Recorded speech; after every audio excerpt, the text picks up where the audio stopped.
Hey, this is Tom. Welcome back. If this is your first time here, don't click nothing, don't smash nothing, don't buy nothing. Just listen and enjoy. And Elon Musk and Tesla are being sued for $162 million by JP Morgan. Now, for those of you who think that JP Morgan is Piers Morgan's long-lost brother, well, it's actually not. It's a bank, and they're suing Tesla for a whole lot of money. Now, if you read the articles in mainstream media, there's one conclusion that you're going to get to very quick.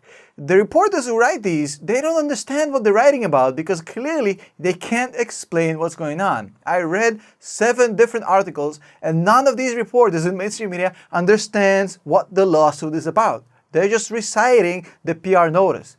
Now in this video, I'm going to explain exactly what this lawsuit is about. I'll also tell you what I think the end result is going to be, but also I'll do you one better. I'll tell you what I think of Lucid, post the financials they just released. I'll tell you what I think about Michael Burry's latest 13F filings, which are gently putting peculiar. I'll also tell you what I think about the new Fed chair appointment, which is coming out imminently. And we gotta talk about Boeing. Boeing are under fire again. A new article and a new book coming out. I gotta tell you, it's one of the best reads you'll ever have about this topic. I'm gonna promote it, but since you know on my videos I don't have any sponsors, this is not a paid promotion. I absolutely love this article by Peter Robinson. It's on Bloomberg. I think the book is coming out. Peter, if you're watching this video, give me a shout out, send me a DM. Let's get you on the podcast, Unpopular Opinions, and let's talk with you. I think you wrote an amazing piece. So first of all, let's start with Tesla. And of course, since I respect your time, the bottom line comes first, so you don't have to wait for the other stuff. So, a quick take. Lucid, still trash. Government and the Fed chair appointment, still lying to you. Boeing, still assholes. And Michael Burry, an idiot. Well, there you go, the bottom line for the rest of the video. If you want to hear it, just wait after the Tesla bit. So let's talk about Tesla and the lawsuit from JP Morgan. So I'm actually going to explain to you what the hell is going on. Bottom line first, as always, because I respect your time, not a big deal. And this isn't coming from a Tesla fanboy. This is coming from a guy who went to law school and actually knows what he's talking about. Of course, this is not legal nor financial advice, just my opinion, which means it might be inaccurate, might be wrong, might be the ramblings of a madman. You have to read, you have to do research. But here's my opinion about this whole Tesla / JP Morgan entanglement. I can't say entanglement. I saw it in the Will Smith, Jada Pinkett interview. Entanglement with August. I think that was hilarious. But I can't say entanglement. I really have to work hard on this. So let's talk about the entanglement between Tesla and JP Morgan. So to make a long story short, in a few hours, you're probably going to hear about this more and more by mainstream media, but none of them have a clue what they're talking about. So here's what happened. Initially, Tesla needed money. Tesla issued warrants, and those warrants were purchased by JP Morgan. Now, in case you don't know what warrants are, warrants is essentially the long-lost cousin of options. The only difference between an option and a warrant is that a warrant is issued by the company itself, while options are between 2 individuals and the company is external to that. Everything else is purely the same. There's a strike price. You can either take the money or take the stock. It's an option, but it's issued by the company itself. So JP Morgan bought a whole shit of this, and the strike price was $550. Basically, just to keep it simple, if the share price goes up above $550, basically before the expiration date of these warrants, which was I think June or July 2021, if I'm not mistaken, then they get either the cash difference from their strike price to the share price times the amount of shares or warrants they had, or they get stock in that same amount. Basically, it's an option. It's a bet. Now, while they did this, JP Morgan also foolishly shorted Tesla, which is customary, to be fair. It's kind of a hedge that big banks do. But they shorted Tesla just to hedge their warrant purchase, which I think, like any other short against Tesla, is an IQ test. I mean, that's not really good hedge, JP Morgan. Anyways, so they were deep.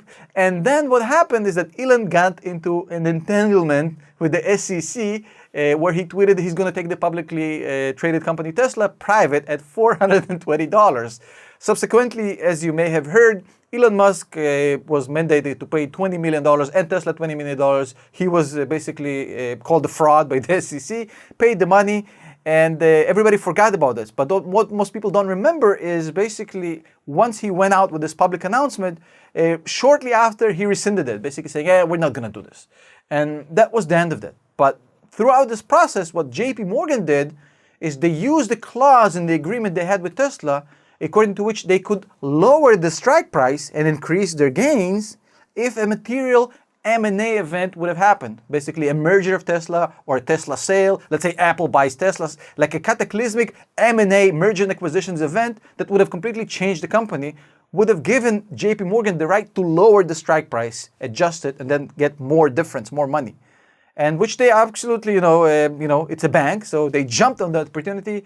And in the span of these two tweets by Elon, within a very short period of time, where he said he's taking the company private and then he's not taking the company private, they've lowered it from $550 to $480.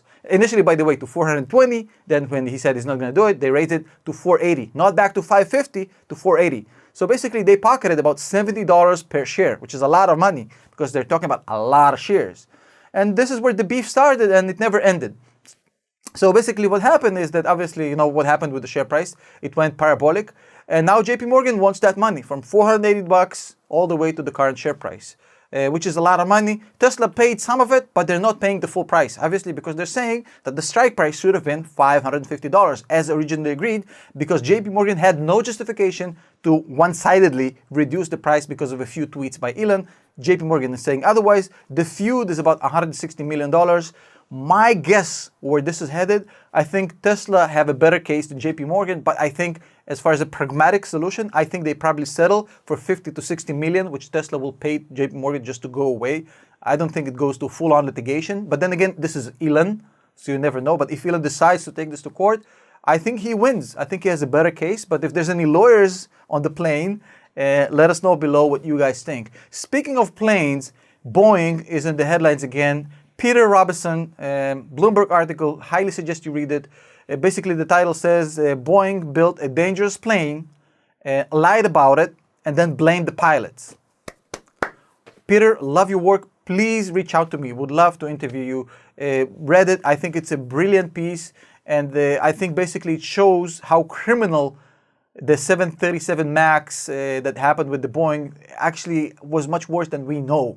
Because based on this article, I learned that the whole interim period from the first crash of Lion Air until the second crash of Ethiopian Air, there was a lot of stuff that happened that I was not aware of. Basically, Boeing blaming the Lion Air pilots, according to this article, and not saying anything about this AMCAS system. And it only took another death of a couple hundred people to go out and basically admit there's an AMCAS system that's causing these crashes. So Boeing initially tried to quiet this by blaming the pilots, according to this article, and basically nobody went to prison, which I think is just morally wrong. And I don't understand how this can happen, how a company can build a dangerous plane, lie about it, blame the pilots, people dying, and nobody's in prison, and they still selling planes. Don't understand this. I would love some answers. Again, this is all according to the article, allegedly. Read the article, make up your own opinion. I'm not blaming Boeing of anything. I'm just saying that this is what the article states. Now, I personally think that Boeing morally are, beyond repair, but this is my own opinion. I'm never flying a Boeing plane again. I'm not holding their shares, My personal opinion is fuck them. Now let's talk about Michael Burry, another guy who went up in flames. Michael Burry, the guy from The Big Short, obviously had a huge win, as we all know, with The Big Short on the real estate market. Obviously, he was involved with the GME story. He's obviously doing well. Scion Asset Management obviously is a good fund, doing well. But his Tesla short and his ARK Invest short was probably one of the low points of his career. And finally, after a very drawn-out war, he admits defeat.